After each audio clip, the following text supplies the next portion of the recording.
invitation for us to be here today. Hello, Sean. It's nice to see you again after all the fun that we got back in the days when we started with this series.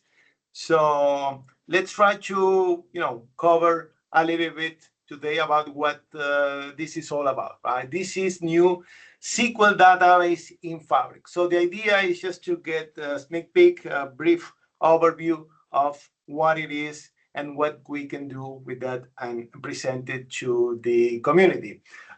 First of all, let me introduce myself. My name is Javier Villegas. I am from Argentina. I am MVP in the Data Platform Award category and Microsoft Certified Trainer. I work at Mediterranean Shipping Company since 19 years today. I've been working with SQL Server for over 30 years. And I'm one of the organizers of our local community here, SQL Argentina. Right? So, John, back to you. So, my name's John Morehouse. I'm a principal consultant with Denning Charing Associates. I live in Virginia in the United States. I've been working with SQL not as long as Javier, but close, not 30 years, but it's been quite a while. And I'm really I really like playing in the Azure space. So Azure SQL Database and Fabric is really interesting to me, and especially where Microsoft is taking it. So I do a lot of stuff in the cloud. So let's start. Oh, I wanted to mention real quick. Teo did mention that this is building. At the end of the series, we actually will deliver a product. So as we go through the demos through these series, we're actually going to build stuff in Fabric and databases. And the very last session, I think it's Monica and Ginger, and they're going to talk about monitoring and all that stuff. So it all kind of comes together at the end. Yeah, this is the series, right? As I mentioned at the beginning, today we will introduce it, and then the fellows after us will come up and show to everybody some of the additional things that you can see within Fabric and SQL database in Fabric, right? So as we mentioned at the beginning, we're going to have a space for you to chat, to ask questions, just to say hi.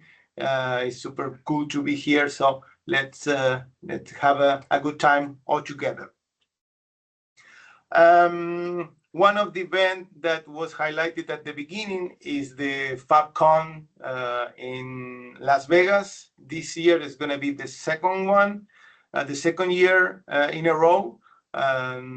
Super cool. I mean, if you really want to learn from Microsoft engineers, from the MVP community, this is the place to go. As you know, Microsoft Fabric is exploding, right? It's in GA since a little bit more than a year, and since then it was like a starting point. I believe that every month they are adding new stuff for us to play around, right? That's true. Including the Fabric databases, which is one of those things. Will you be in Vegas?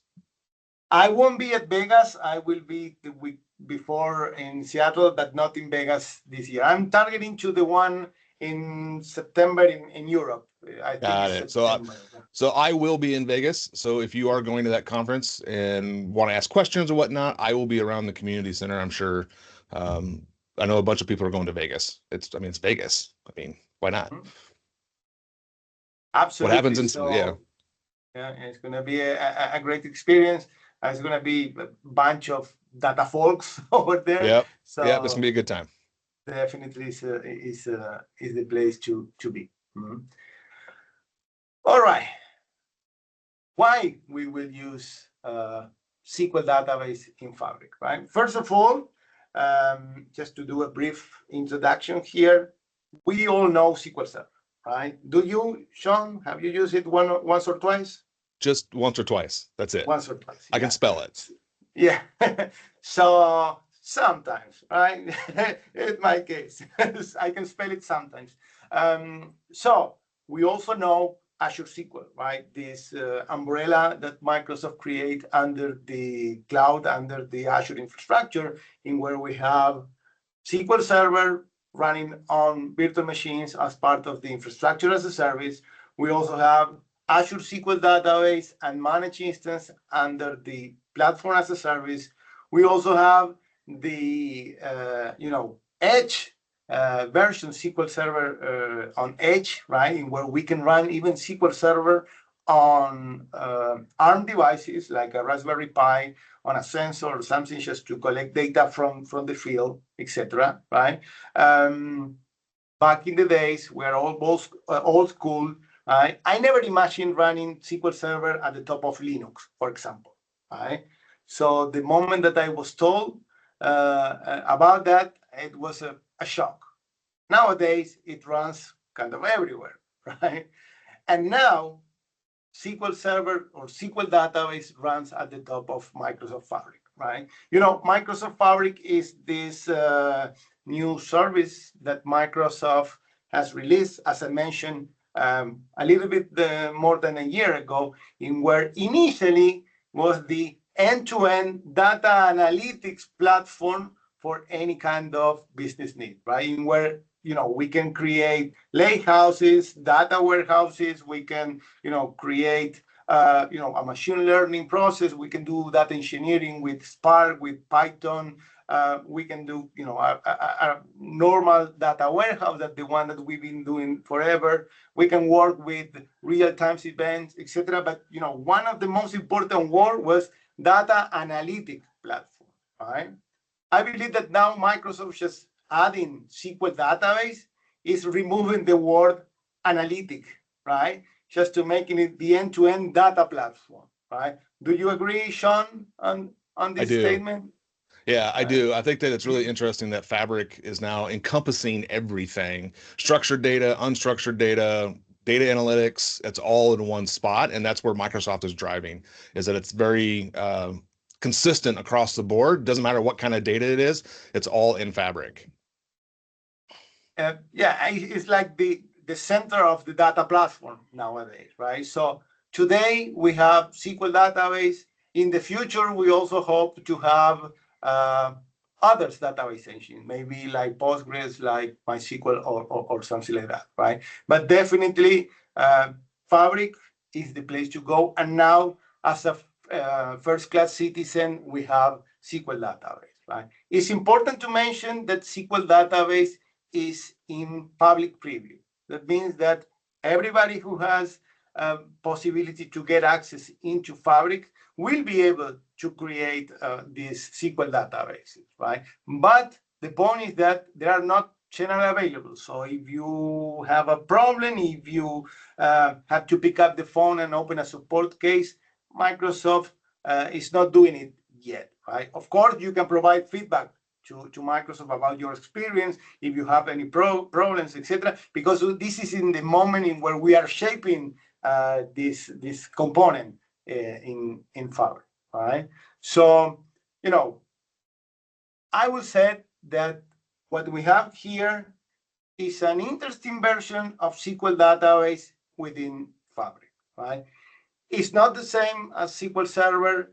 It's not the same managed instance, but it's quite similar to what we have in Azure SQL database, right? Where we have a single user database, right? In where all the objects, tables, view, functions, etc., lives under that specific user database, right? So it's the concept is quite similar to Azure SQL database, and in fact, it's based on Azure SQL database, right?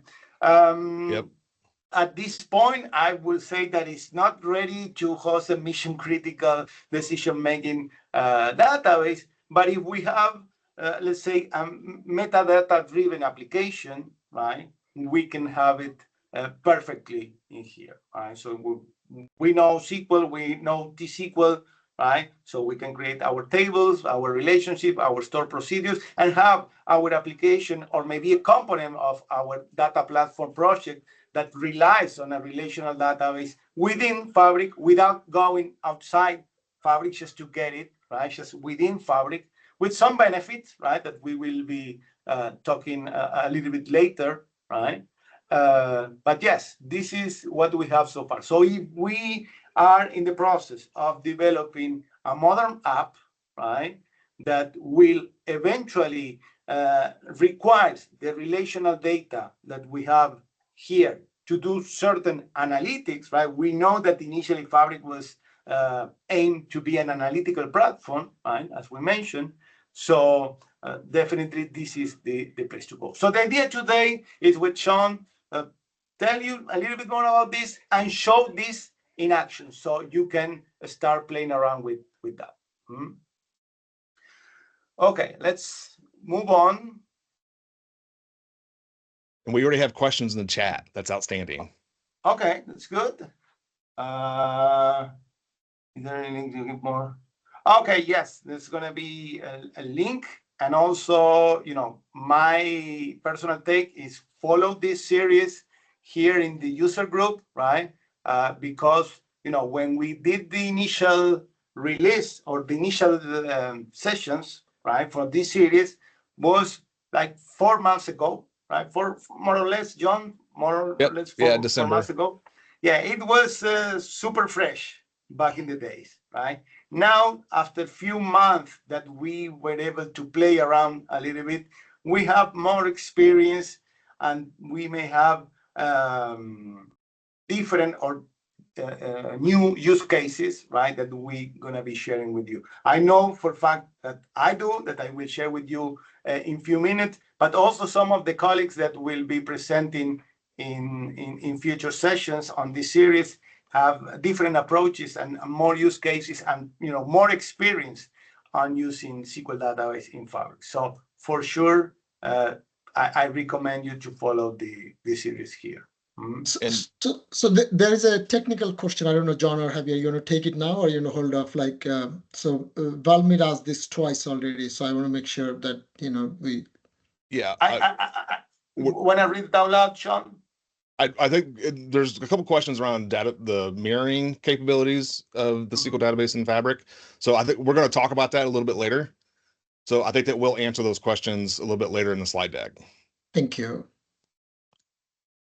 So I've got them written down. I'll make sure that we get them answered when we hit that that category, that area in the presentation.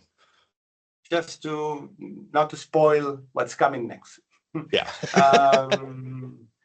All right. So these are numbers that Microsoft has collected from the industry, right? 1 billion new applications that will be built in the next 5 years. This is a pretty big number, right? 5 years, we can also say that it's a long time, but it's not, right? And 1 billion application, modern application and brand new, right, is definitely a lot of app, right? We also have to deal with what we're dealing today in some cases with legacy application, right? But definitely having in the horizon 1 billion new applications will give us some work to do for all of us that we are data person, right? And 87% of the leaders believe that your application or those new applications, right, will be somehow related with AI, right? And we haven't talked about AI yet within Fabric and within SQL database in Fabric, but you will see what's coming next. This is the slide that I like a lot, right? Normally presented by Bob Worth, right? In where he presents the whole SQL family, let's say, from the ground to the cloud, and now also to Fabric, right? As we briefly mentioned before, right, we have our good friend SQL Server running at the top of Windows, as well as on Linux and containers, Kubernetes, etc. Right? SQL Server enabled by Arc, right? Managed instance, SQL Server running on Azure VMs, managed instance, Azure SQL Database, and now Fabric at the top of Fabric SQL Database at the top of Fabric. What is interesting about this is that, of course, it's run from the ground up to the cloud and Fabric. But all the knowledge that we have on SQL, on T-SQL, how to write the procedure, how we do a relation, how we create an index, how we tune a database, is common for, doesn't matter where you run the SQL workload, right? If it is a normal SQL server, if it is going to be a managed instance in Azure, or if it's going to be the brand new SQL database in Fabric, right? What is also quite good, right, is that the tooling that we use to connect, to administer, to develop new application and to do monitoring and troubleshooting are also common for all the platforms in where we run this Microsoft SQL platform. And now we also have the possibility to have AI at the top of the relational data. Yes, right? AI. Definitely one thing for you to check out nowadays, because it's available in preview, is Copilot on Azure SQL database, right? This is quite good. You can have a lot of fun with that. That's a completely different discussion, but nowadays is available as preview, right? Also, Microsoft is investing a lot on AI, as we know, right? With, of course, with Copilot, but in the relational database space, on the SQL Server area, right? Now we have data types that will help us to store vectors, will help us to, for example, do an external call to an API that could be calling OpenAI and do real AI with the data that we host on our good friend SQL, right? This is pretty cool, actually. We have seen some demos, and if I remember correctly, there is one of the sessions in the future on this series that is also focusing on all the features within SQL database in Fabric related to AI, right? And there are some cool demos at the top of it, all right? So this is the whole SQL family from the ground up to the cloud, and also now into Fabric.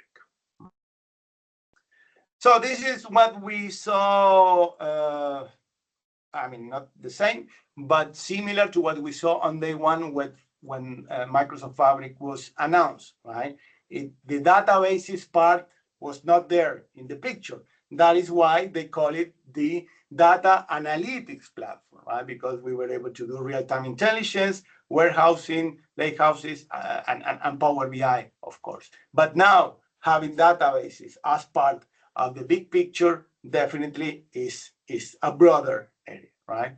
One of the questions is related to mirroring, all right? So would you like to address this now, Sean? I mean, based on the the difference between the mirroring in Azure SQL database versus the mirroring in SQL database in Fabric? So it's mirroring, not that mirroring. So we can talk about that now. One of the questions was really around the business case of, like, because there's mirroring with SQL database in Fabric, there is a native mirroring concept that if we stand up a database, we can actually mirror stuff into Fabric. And the question really in chat was about the business case of why do that. And for me, so do we want to tackle that now? You want to wait a few slides and well, I think later, a few slides down, we kind of go over mirroring and replication. Okay. So I was going to like tackle that then.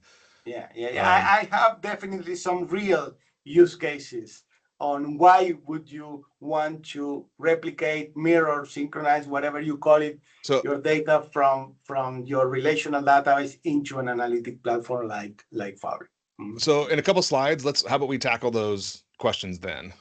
All right. Good. So here we have another set of numbers, right? SQL database in Fabric, as we just mentioned, built at the top of AI, right, to develop faster and more efficient application with this concept of software as a service, right?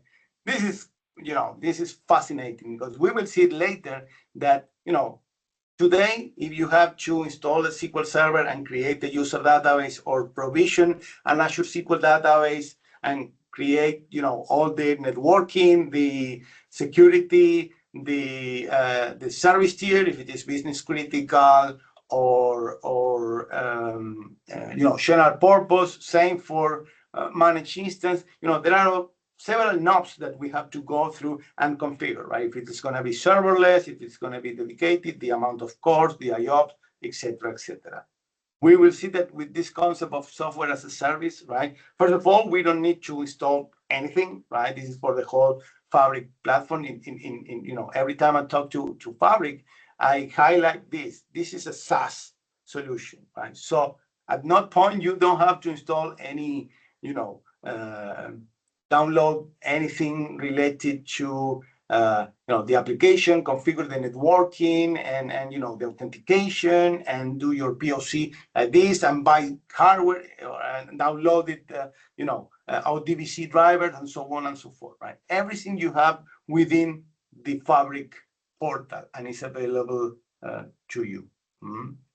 Of course, I'm going to interject real quick. I think that's a really important concept to make sure you understand when you start dealing with SQL database and Fabric, that it is software as a service.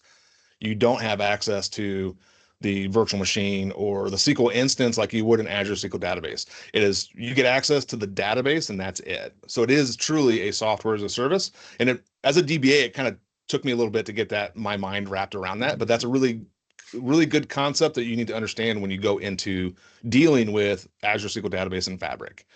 So it is just software as a service. And we will see later on, right, that the only thing that requires you to create one of these databases, and the most complex part for sure, is just to specify the name. That's it. Right? Yep. So you come up with a name for the SQL database in Fabric, and you have it up and running right away, right? Okay, simple for sure, right? So we're gonna just highlight how simple it is.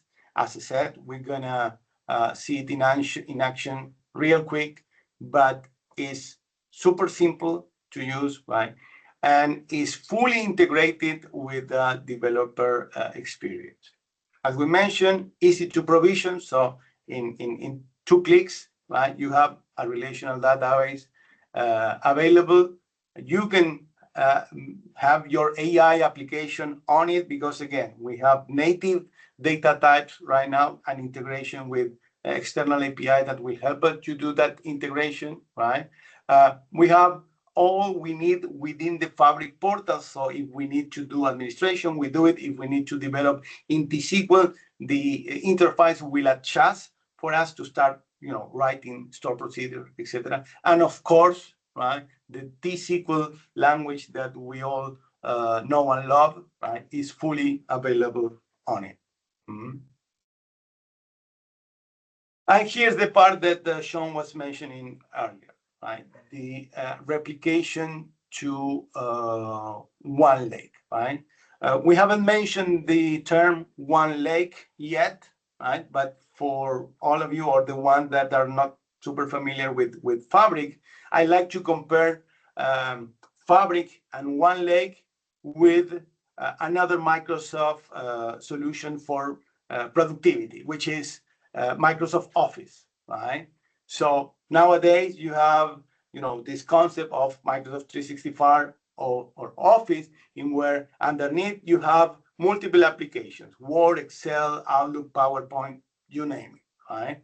All of them work in combination, storing and sharing the files or the data in this common layer of storage, which is called OneDrive, right? So you save one file within OneDrive from Word, and you can easily get it from Outlook and send it, right? So this common layer for the productivity solution, Office 365, is OneDrive, right? In the Fabric world, right, we mentioned that we can do any kind of projects related to, data ingestion with Data Factory, data warehousing, machine learning, data engineer, data science, and everything that goes there goes to a common storage layer, which is called OneLake, right? The most interesting part of OneLake is that now, for the very first time, is based on an open Delta Parquet format, right? Fabric is the evolution of some of the data products or data services that were available in Azure before, like, for example, Azure Synapse Analytics, right? In that case, Synapse used to have the storage, which was proprietary from Microsoft. We didn't have any access to that, so it was completely closed, right? Now that is, based on the open standard, Delta Parquet is way easier and also to integrate with other solutions, right? But talking about the replication to OneLake, right? What we can see is that Microsoft is trying to help us to avoid doing those heavy ETLs, right? Extraction, transformation, and load processes, right? We still have the possibility with pipelines or data flow tools, right? We have a number of native data sources from cloud providers, Microsoft, non-Microsoft, relational, no relational, you name it, right?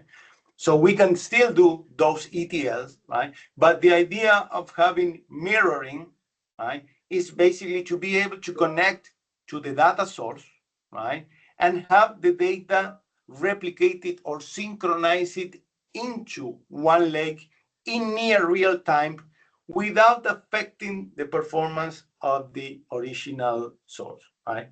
And what will be one use case, right? For example, we have our line of business application running at the top of Azure SQL database, right? We can set up mirroring, right, from Fabric to from Azure SQL database to Fabric. So every time that the application does an insert, update, or delete, right, that row will go and get replicated into OneLake. And with that, we can do analytics, right, with real-time data coming from our operational source, right? This is super cool, right? And it's not only with Azure SQL database. You can also connect to multiple other sources, right? For example, MongoDB, Snowflake, Cosmos DB, right? And Microsoft is promising more sources to come, right? Maybe it's not to synchronize the whole operational database, but if you have some tables that will be useful for you to have it in OneLake, to be able to create your dashboards and reports with real-time or near real-time data, right? This is going to be a big hit, right? And specifically for Fabric, for SQL databases in Fabric, this is fully integrated with OneLake. So that means that the minute you do the insert, update, or delete on a specific table, right, you will have that data within OneLake. There is no mirroring involved because, again, SQL database in Fabric is part of the ecosystem already. So you don't have to establish that mirroring mechanism that I mentioned earlier, right? So is it good enough, Sean? Yeah, and I'll also add on, as a diehard operational DBA, I don't play much in the data analytics space, but I play a lot with the architecture and serving the data. The mirroring concept for me as an operational DBA really helps answer that question of how do we do ETL in a timely fashion for data analysts, data scientists, to be able to consume that data without interfering with my operational workload. Because most likely my operational workload is what pays my salary. So I don't want to interfere with that. And so the mirroring into Fabric allows me to do that. Microsoft has answered that question for us in near real time. And that's where that business case comes in, is that we want to do analytics, but we don't want to interfere with our operational workload. So we're going to mirror into Fabric, get the data where it needs to be, and then they can do analytics on it. So I think it's a really, really cool concept. I wish they had picked a different name, but it is what it is. But mirroring really helps me as an operational DBA. For sure. You remember about another mirroring in the past, maybe? There might be another mirroring that has been deprecated but still exists. Yeah. So they took back the name, right? Yep.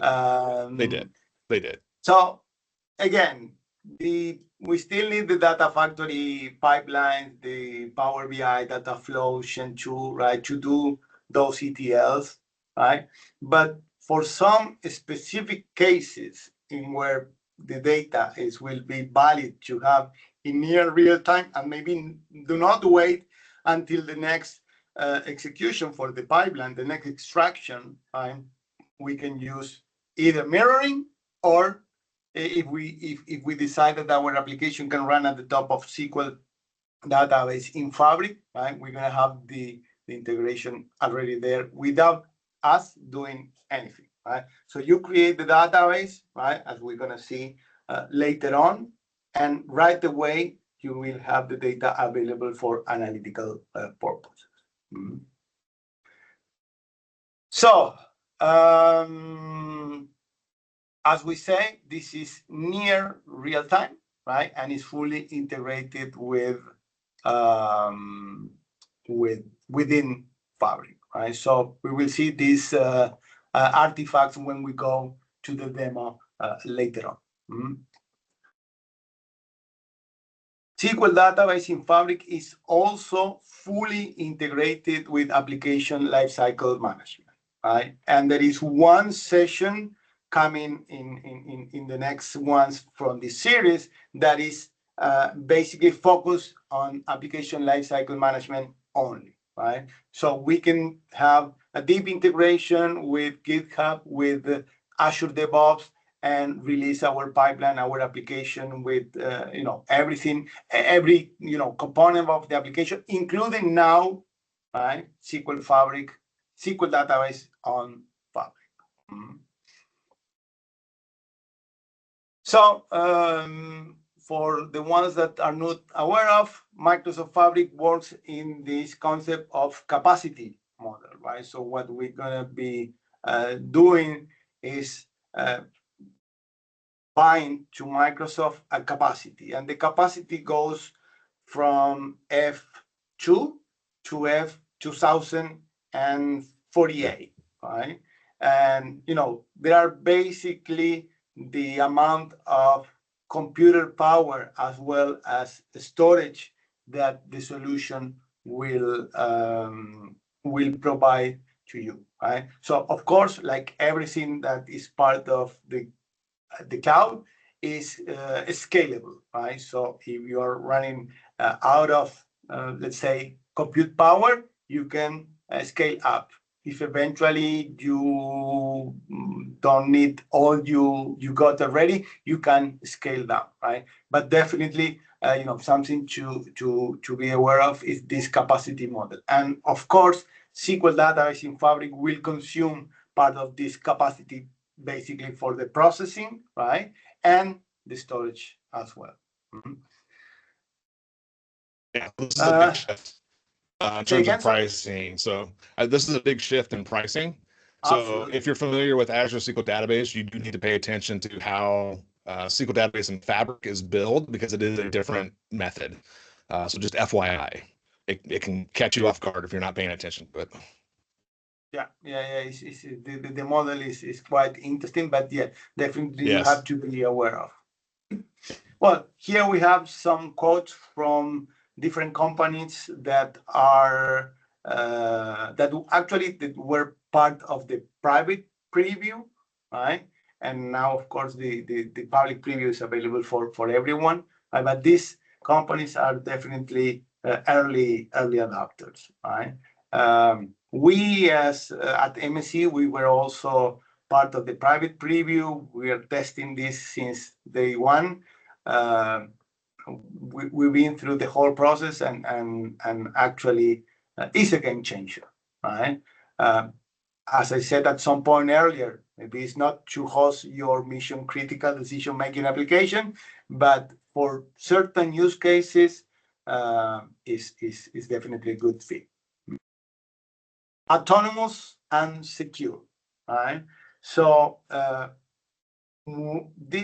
believe that these are words that we know from SQL since a while, right? When we talk about autonomous, right, we can talk about intelligent performance, for example, right? So where we put our workload, and we're going to have this possibility of relying, right, in the engine itself to have performance, for example. In terms of availability, we're going to see it in the next slide, how the high availability and eventually the disaster recovery is also available for SQL databases in Fabric, right? And it's quite similar, or at least compared with what Azure SQL database is, right? And in terms of security, well, it's fully integrated with Fabric, right? With the security that you will define at the workspace level. Something that is important to mention that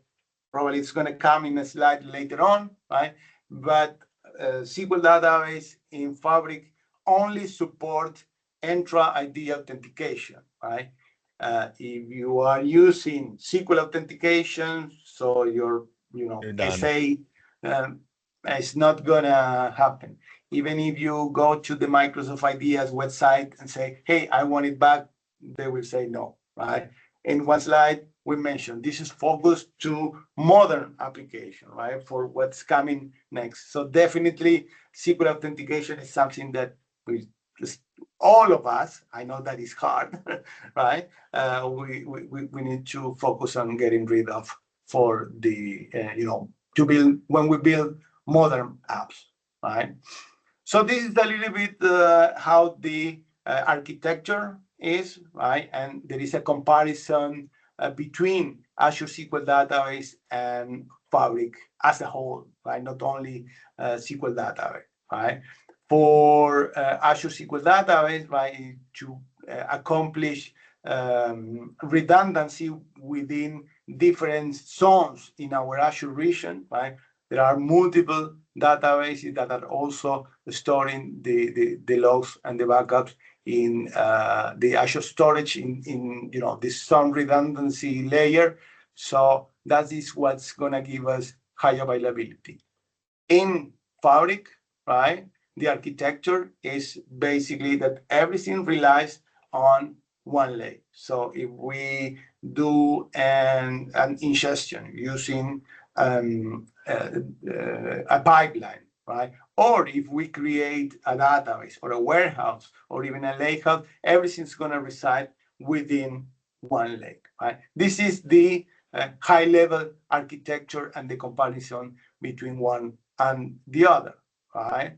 So for the database, right, as we see, and again, we mentioned more than once that this is some sort of base on Azure SQL Database. So it's not like your MDF file or LDF files have been replaced by Delta Parquet files and go directly to one lake.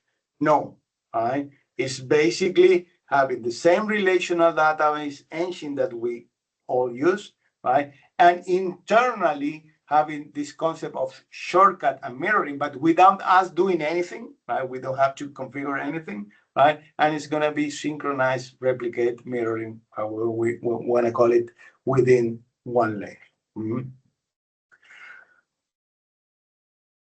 All right, now we also have within the same family SQL data, right? So it was the initial concept for other Fabric components, and now the same for SQL data. All right.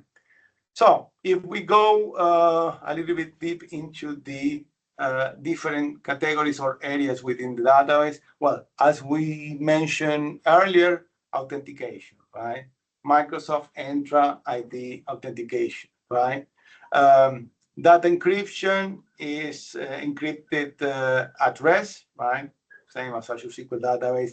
And we can also manage here with customer keys, right? Not only the keys provided by Microsoft for the encryption, but also with our own keys, right?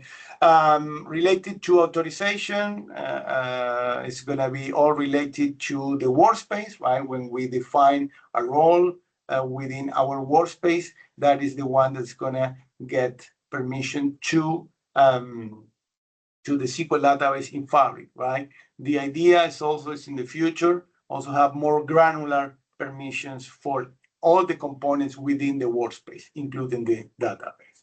Auditing, which, by the way, is still not available, but is coming in the first quarter, in the first half of this year, is going to be available by default, right, without us doing anything. And I'm not sure if we're going to be able to disable, right? So it's an interesting feature that Microsoft is promising for having available over there.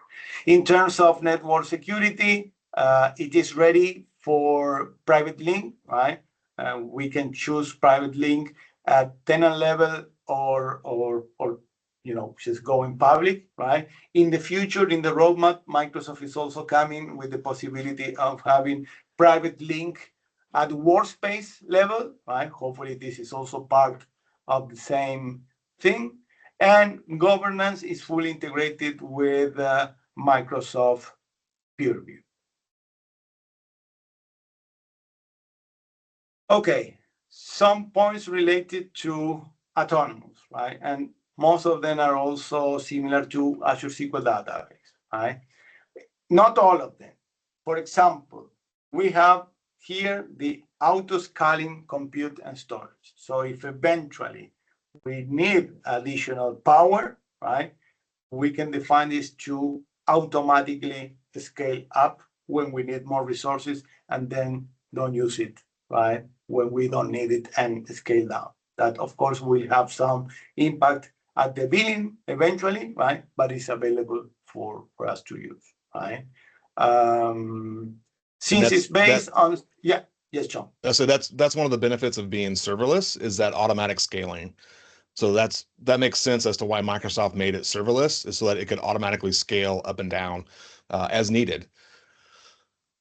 Yeah, that is actually something that we haven't mentioned before. The serverless concept of the compute areas of Fabric, right? When we don't need it, let's go to sleep, and when we need it back, it's gonna be provisioned in a blink of the eye.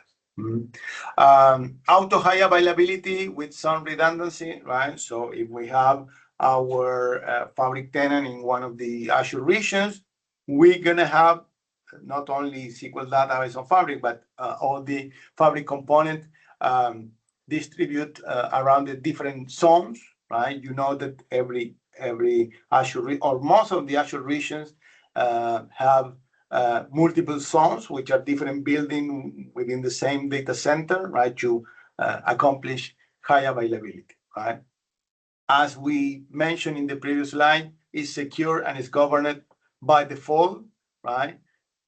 As we mentioned, the mirroring part, right, auto-replicate to one lake with no ETL need, right? And then some interesting part as well for us, which are card SQL Server users, right? And we like tuning and those kind of things. Auto-indexing, right? That's a big piece. This is quite interesting. So I'm not saying that I'm in favor or not, but it's available, right? So let's say that you have your application, your tables, etc., and the engine behind the scenes detect that it will be useful to have an additional index to have better performance, right?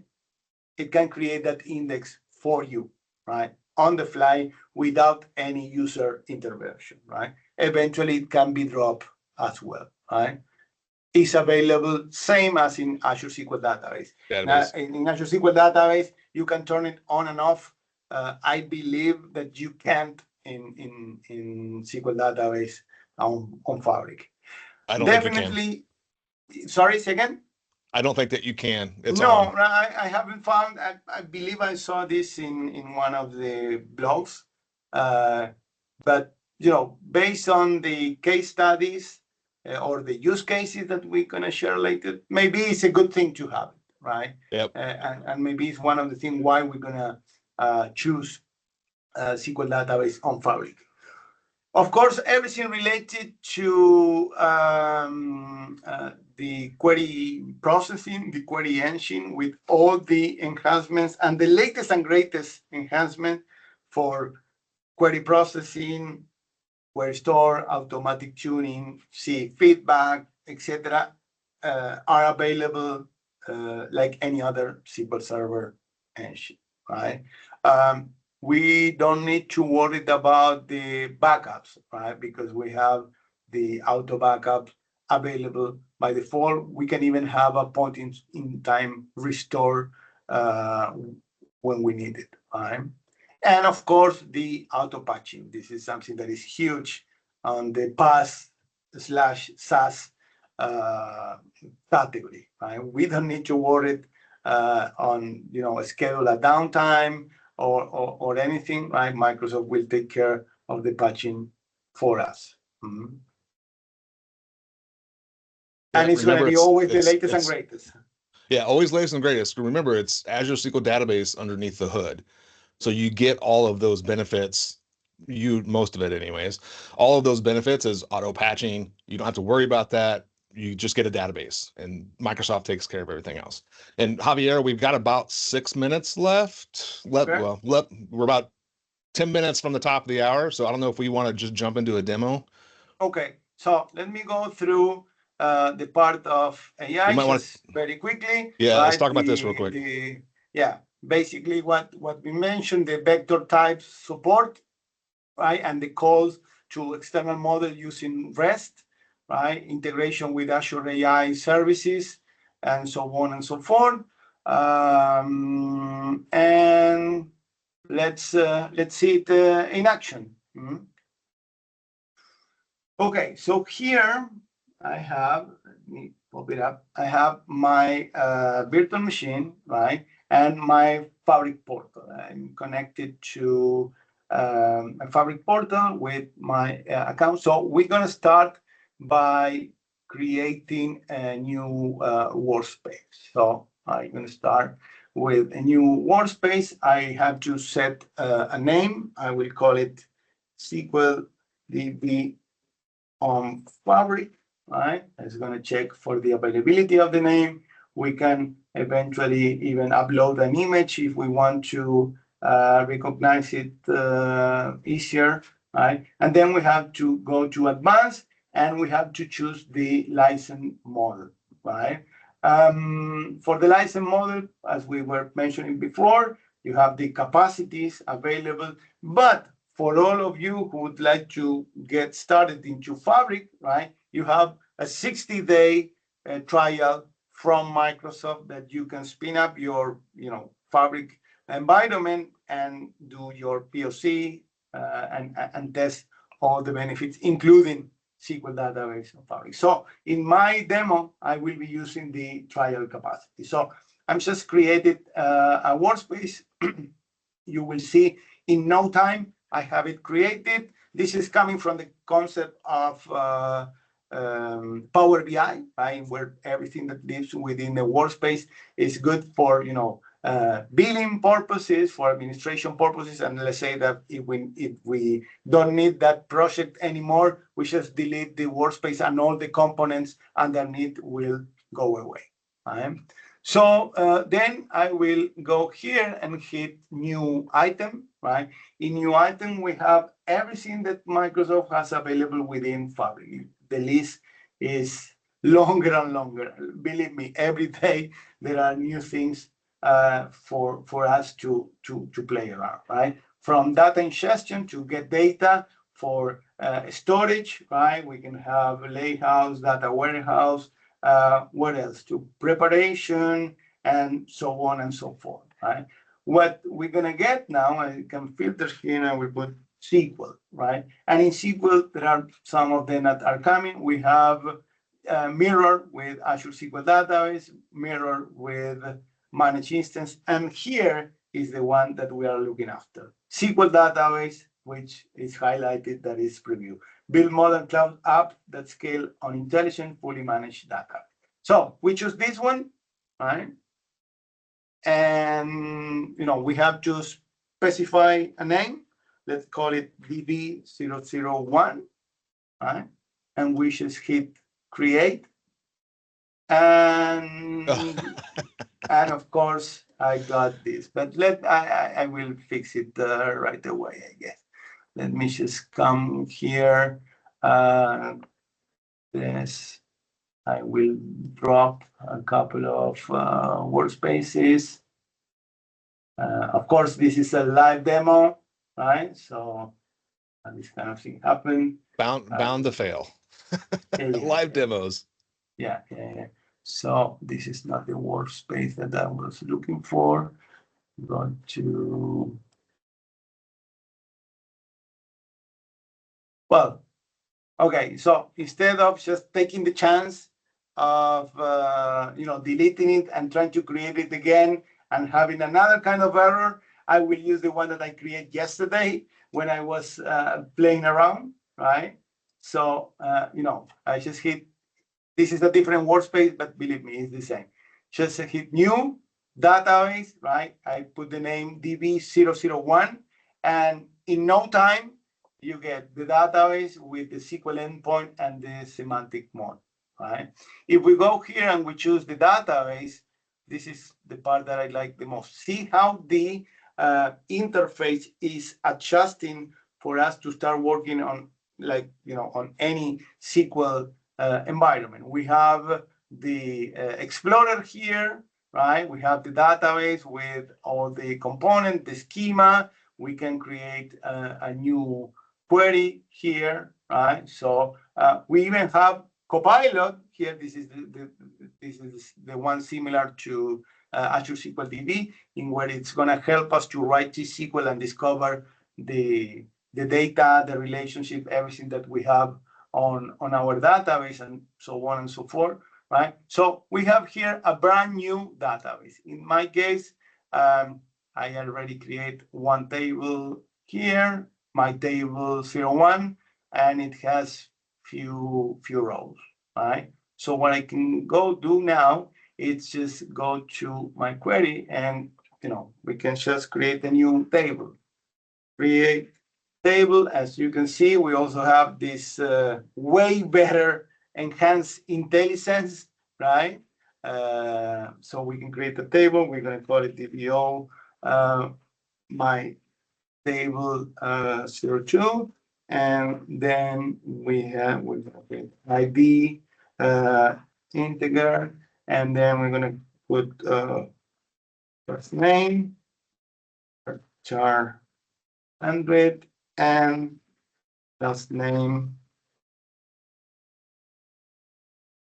char. And with that, we are just we hit run at the top, and I had a mistake. Oh, sorry, my bad. It's table 02. You can see that it's just SQL. Yeah, it's the SQL. You're gonna have the same error messages, right? The table already exists. You won't be able to create it again. So now I have my brand new table. In here, again, we can go here and get data with the pipeline. You can deploy your database. Of course, you have the possibility for creating store procedures and functions, views, etc. Right?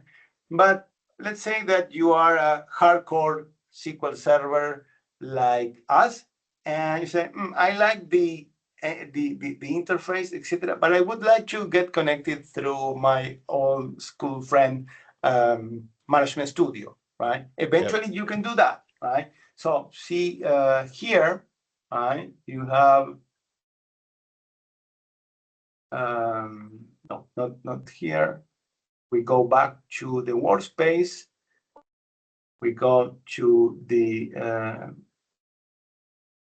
there's a SQL endpoint. SQL endpoint,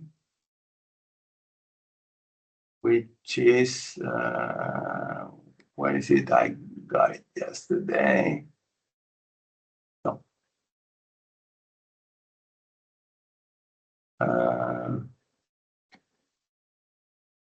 The database, and you have the replication monitor, right? This is interesting because you can see the data flowing between your tables and OneLake. Here you have the open in option, and you can go directly jump to Visual Studio Code or Management Studio, right? If we go Management Studio, it will tell us the SQL Server name, so the endpoint, and the database name. Note that the database name is not DB01 anymore.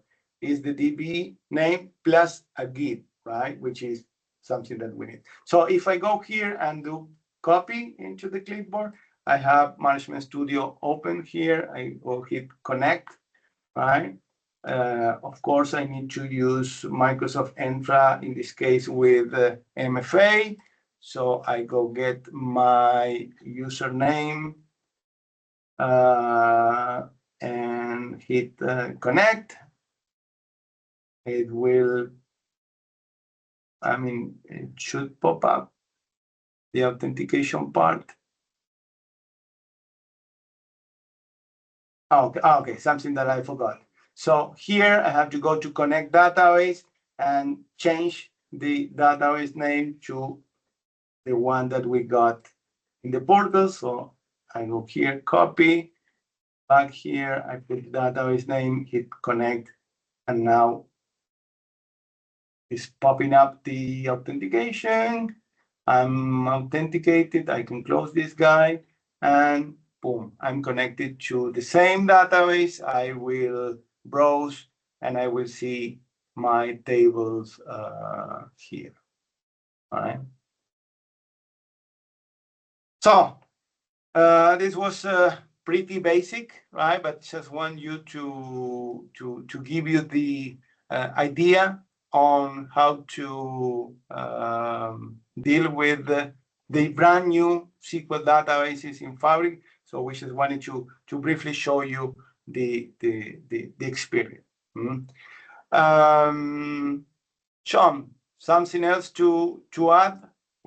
Well, we had a couple questions that I probably need your brain for.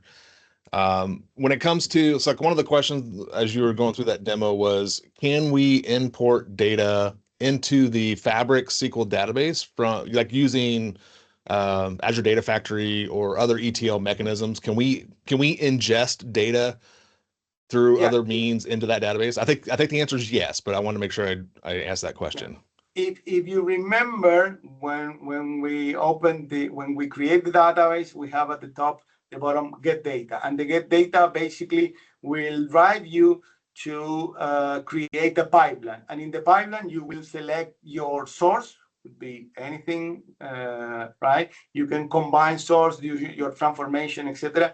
And the destination can be a data warehouse, a lakehouse, or an Azure SQL or a SQL database on Fabric. So any of the three options are available as destination, so you can do it with absolutely no problem. Yeah, I thought that was the case, but I wanted to double check. So we're at the top of the hour. Take this link because there are additional resources, right? I believe I have the link here for all of you, just to show you what's available. Just one more sec, right? So here you have SQL database in Fabric post-session resources, right? How to enable the 60-day trials, articles about databases, the learning path, exercises, and additional information about it. So definitely aka.ms SQL on Fabric /more is the place to go. Let me see if I can paste it here. So yeah. I think that we got most of the questions. I tried to answer most of the questions as we went. Okay. So we'll just give it a minute. If you think your question was not answered or scroll down, please put it there. As we are top of the hour, right? People have other meetings and work, but I truly thank Javier and John. I think John is going to come back for another one of the another of the 5 sessions. I give link to the second one. You can go and register right now. You can actually register for all 5. So yes, so if you have any questions that you really think didn't get answered and you really want an answer, please type it again. I know there are a lot, and we are just short on time, and it's a working day, so I really want to respect everybody's time. But I do appreciate everyone joining. So just give it probably a minute. Sure. See if anything that anyone want to ask last minute. I see some questions here. Maybe you answer them, Sean. I'm not sure, but the lowest version of Management Studio you can use, I believe that is 18. If you can connect to Azure SQL Database, you can connect to SQL Database on Fabric. So 18 is probably the lowest one, right? And then if I would show an example of the connection string, well, I don't have it, but is the same as the other ones, right? With that specific caveat that the database name, you have to go check the database name within the Fabric portal to get the full name, right? Because it's not the one that you see within the Fabric portal, right? If you connect with an external tool or if you connect with your production application, definitely the database name is not the one that you put it, it's something else, right? It obfuscated it. Yes. Yep. Good point. Good this point. Is Paresh, and I'm signing off. Okay. Okay. No worries. Thanks, guys. Take care. Okay. I think thank you, Thanks, everyone. Bye. And like everyone said, there are more resources. Javier shared. There will be 5 more sessions. Join. And if you have some questions that didn't get answered today the way you wanted, maybe the following presentations, I'm sure that some of these will be elaborated and more demos. Thank you, everyone. Thank you, Javier. Thank you, John. We'll Thank see you next week. Thanks. I'm going to stop the recording. Thank you. I'll see you in It 2 was weeks. Yeah. Interesting presentation. Thank you. Thanks. Thank you very much. No